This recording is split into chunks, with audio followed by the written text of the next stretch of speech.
What's going on, YouTube family? Welcome to Automotive Life. My name is Lucky, and today we're going to be talking about the slowdown when it comes to online auctions. Now, the last few videos I've been doing were about the current state of the car market. We talked about how the repos are piling up, how we've been going to repo yards, seeing more and more cars, and they're expanding their lots. And we've also been seeing a lot of the auction houses and how they're starting to fill up, and they have off-site areas where they're holding vehicles. Now, one thing that people kept asking me was, well, Lucky, that's something that dealers can see or people behind the scenes can see. What about the regular consumers or the regular people? Well, guess what? Today we had one of our first indicators, and this has been going on for the last, I'd say, about month or so. So today we're going to be talking about public auctions, and not the public auctions that's held in your neighborhood with either tow companies or a small car public auction. We're going to be talking about the online auctions that are open to the public, mostly like Bring a Trailer and Cars and Bids. These are the two biggest ones. There's lots of other companies out there, but we're going to focus on these two just for the sake of the video. Now, like we discussed before, we've seen a lot of indicators of the market slowing when it comes to the business end of it, as a dealer or as a wholesaler. But as a consumer, people were looking, like I said, for some sort of indicator. Multiple companies and multiple news sources have been saying that the market is cooling down now, and it's been hilarious. Ever since we posted this about 6 months ago, little by little, we've been interviewed by more and more news companies. And I don't know if you guys read Wall Street Bets. We have I think the #1 trending post when it comes to our Barron's article about how the current car market is doing. So make sure you check that out. We were also on the Iced Coffee Hour with Graham Stephan. So also check that one out. I'll leave a link somewhere up here so you guys can look at it. But it was a great opportunity to talk about the car business with people with a much broader audience. Because like I said, mine's been growing. Ever since I had 100K, it's like just been one crazy news story after another.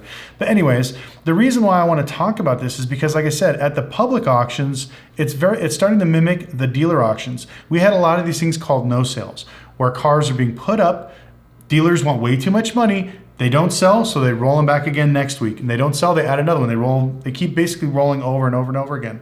And what's happening is as supply is building, demand is shrinking, and then the prices should technically start coming down. A lot of these dealers are trying to get prices that were 6 months ago. So at the auctions, a dealer could want top dollar for this car and run it 3 times because that's what's been posted before. But now let's say this hypothetical car usually brings $60,000 and he wants 61 or 62. More than likely it's going to bring 56, 57, maybe even 55. So the prices are going down, like I said, as that supply builds and that demand starts to shrink. Well, we've been seeing this, like I said, in the car business. Now this is our first indicator when it comes to the public sector. The owner of Cars and Bids, Doug Demuro, posted this on his Twitter channel. So I'm going to go ahead and read a little bit of it to give you guys a heads up of what's going on. So the first post reads, "I've been setting many reserve prices on Cars and Bids for the last few weeks. It's been interesting. The market is finally slowing down from its peak, and many of the sellers are not ready to accept it. Here are one of the 4 things that I've been seeing." Now, I want to focus on, he's been seeing this for over the last, several weeks. That's what we've been talking about. The market is slowing down. I know a lot of dealers are keeping their prices high and you're making offers on cars as a person, but I'm telling you, this stuff is slowing down. It's going to come down. So let's go ahead and get into the first tweet. First one, sellers are showing me comparables from 10 to 16 months ago, obviously at its peak, insisting to set the reserve to match the top pricing that many people are confident with, and they show evidence of sales. They just don't believe that the market is in a decline from its peak. That's what we're seeing right now. A lot of people, even these dealers, their cars, if you click on how long their car's been on the market, normally when it's past like 30 days, most dealers start to get worried because they know that the demand's not there. Before, I remember the average car was like 7 to 10 days. Like it was selling as soon as it got there. But those days are over. These cars are sitting here and they're racking up days because the demand is not there. Now, doesn't mean they're lowering their prices. Most dealers are actually increasing their prices because they've dumped too much money or overpaid for this car, and now they're buried in this vehicle and they're trying to pass that savings along to the customer to hopefully bury you in financing at 84 month term, and who knows, however high the interest rate they can dump you in. But this is something that coincides with what we've been talking about. The second one is sellers who rejected our reserve offers 3, 6, and even 9 months ago are starting to come back now and ask if they can still honor that. Meaning that they've been trying to sell it and they can't get rid of it. The prices are going down. Now they're stuck with the vehicle. Let's go to the next tweet here. Based on our recent sales of the market is still strong, but the good old days of before, where, like I said, everyone was overbidding, everybody had money, everybody had credit, everybody had access to cheap money if they didn't have any cash. Those days are gone. Before the recent bubble, which I love how they use the term bubble, but absolutely dropped from its peak. Dropping prices are good for buyers, but I think sellers need to start adjusting their mindset to a new reality, which is, once again, 100% correct. We've been telling dealers you don't want to hold on to your inventory for any more than 30 to 45 days. Move your inventory. You never want to get stuck with overpriced inventory. A lot of you new dealers have been used to sitting on your inventory because this is the first time in history your inventory has gone up in value. As a traditional dealer, your value goes down every month. So we're incentivized to move the metal. We don't want to keep it. Your lines of credit will start charging you more interest, more payments. So now that this is happening, I want dealers and regular people to listen to this. Sell your cars. You can always replace the car. You can't replace the customer.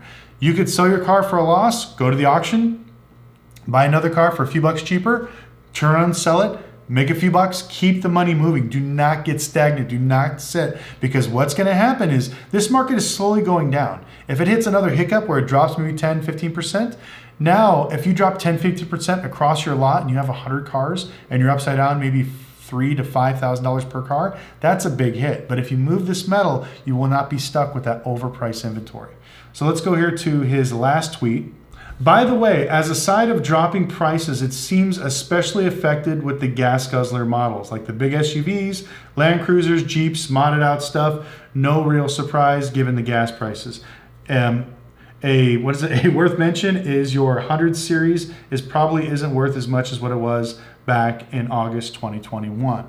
Now, I've seen prices of SUVs go down, but I've seen trucks go a little bit up because trucks tend to make people money, and more commercial buyers, even though the retail buyers are out of it, now people like myself that are using them for business are jumping into the ring. So I don't think trucks are going to dip too much lower. So if you're waiting for a truck, it's going to take a little bit longer because a lot of the businesses are stepping in now because they need that inventory for either delivery vehicles, construction vehicles, whatever the case is. So I think trucks are still going to be a high in demand. You may be able to get an affordable SUV here shortly.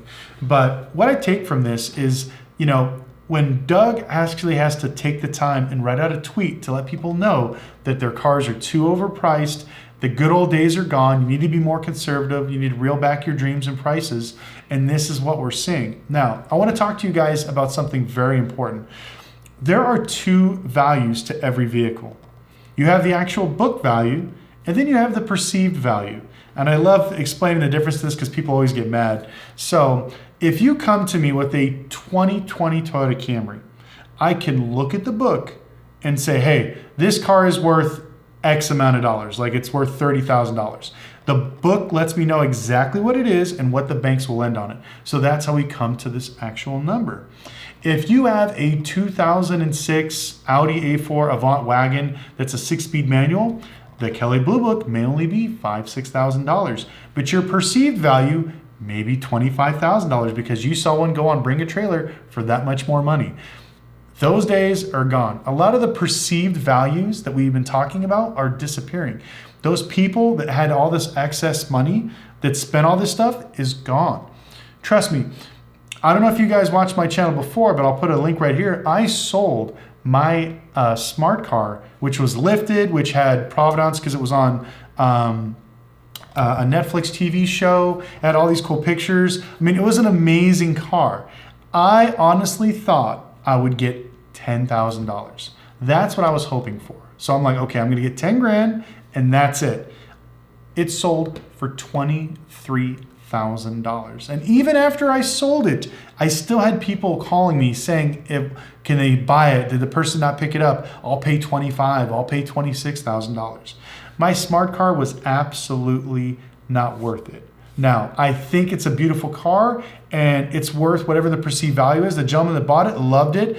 I actually think it's worth 26 grand as far as driving it around, getting the attention, and just an absolute blast of a vehicle. But that's my perceived value. I can use it because I'm a YouTuber. The gentleman that bought it He's going to be driving around his ranch in Utah. He loves this thing. He's going to have his grandkids play on it. The family's going to drive it around on weekends. I mean, it's to him, the perceived value is much, much more. But that's something that people have to come to reality about, is the perceived value and your book value. And you need to know the difference, and you need to stop with this, well, I saw Bring a Trailer, one just like mine sold for 25 grand. I want the same. Those days are long gone and over with. And this is going to trickle down to Facebook Marketplace, OfferUp, Auto Trader, Car Gurus, all these other ones. But this is a good sign for regular people. This is a public indicator showing what's going on. Now you can Google this stuff, it's all on there. And the other thing I want to mention that I saw that was pretty interesting, I'm trying to find the article, I'll link it in the description below if I can. 50% of the vehicles that were purchased off of Bring a Trailer and Cars and Bids were dealers. Now that was a very scary statistic, because that let me know that they were buying them and then just taking it back and reselling them for more money. Now, they could be buying them for another individual that didn't qualify for financing. That could be the case, but that just lets you know what the current market was and how these guys were buying cars. But this is a great indicator for regular people, for the general public, because it's hard for you guys to come to the auction with me and me to show you. That's why I do the YouTube videos. But with this, you can physically see it online. So what I'd recommend is pick a few cars that you see on Bring a Trailer, Cars and Bids, look at the prices before, look at what they're currently going for now, and see how they rate compared to the other vehicles. Because like I said, this will be one of the easiest ways you can tell your public indicator on where prices are going. So if you're looking at purchasing a vehicle in the next few months, just be a little patient. You're going to start to see the slowdown. You can definitely see it at most dealerships. I know back east, you guys are having a much more weird shortage of cars than you are in the Midwest and West Coast. Like you come to here, Vegas, a lot of dealerships have full lots. It's weird. You'll see one dealer has 300 cars, and then you see another dealer, they have like 10 cars. Don't understand it, not sure how it works, but hey, that's just the way it is. But anyways, I want to thank you guys so much for watching. If you have any questions, please put them in the comment section below. If you've noticed anything different, if you've seen trends, please let us know in the comment section below. And if you don't agree with me, that is okay. We're here to share information and to publicly share, knowledge or education. So it's all right if we don't agree with each other, we could still be friends. So please don't try to attack each other in the comment section, because like I said, at the end of the day, if you see something in your market, I would like to know so we could share it. Just like we talked about the shortage of vehicles in the back east market, I didn't know about that because I never really go back there until a lot of people put it in the comment section, and dealers from the East Coast reached out to me. So every time you post a comment, not only are you helping the engagement, but you're also helping educate the rest of us looking for what's currently going on in your market. But anyways, I want to thank you guys so much for watching. Make sure you follow us on Instagram @LuckyLopez. Please like and subscribe, and we'll see you next video.